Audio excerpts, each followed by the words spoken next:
Le logement, c'est dans la tête, première visite, ou comment survivre à une demande de HLM et à un bailleur qui répond par énigme. Chronique d'une vérité introuvable entre deux quittances et un rêve de jardin. Voici l'inspecteur Djelloul 5.0, le seul inspecteur à avoir lu le code de l'urbanisme, le plan local d'habitat et les petites annonces les plus tristes du Bon Coin. Bureau de l'inspection générale des réalités nationales, 8h05. Le café est tiède, la climatisation est chaude et ma chaise grince comme une promesse de logement social. Sur mon bureau, un dossier marqué priorité numéro 1, urgence logement, ne pas archiver cette fois. J'ouvre une photo d'un immeuble avec vue sur le périphérique, 3 certificats de salubrité et une note manuscrite.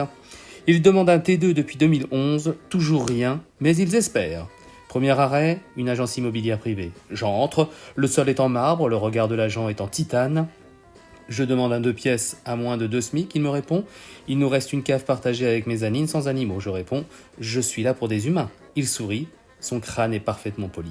Deuxième arrêt, chez Madame Benabi, 38 ans, 2 enfants, un dossier de 72 pages.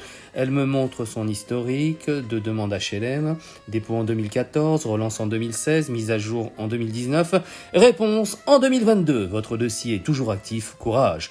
Elle me dit, inspecteur, je vis dans 28 mètres carrés, mon fils fait ses devoirs sur la machine à laver. J'ai noté, éducation en cycle court, programme en essorage rapide.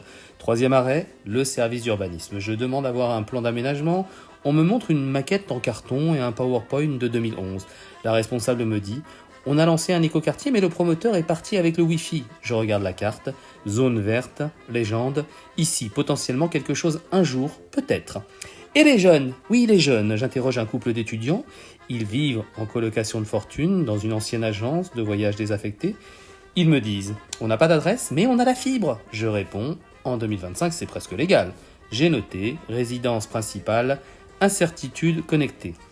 Alors, me direz-vous, où est passé le logement pour tous? Il est là, mais il dort dans les fichiers des commissions, des injonctions contradictoires. Il attend que les bétons décident de couler du bon côté. Il attend que l'humain revienne au centre du plan. Et la vérité, elle vit dans une chambre de bonne, avec douche sur le palier. Elle a demandé un logement décent, on lui a donné une attestation d'espoir, et elle est sur la liste d'attente. Elle y croise la justice, la dignité, et parfois même le sommeil. C'était l'inspecteur Djelloul, l'algorithme de la vérité, inspecteur Djelloul 5.0, une chronique légale parce que l'habitat, ce n'est pas une faveur, c'est une fondation.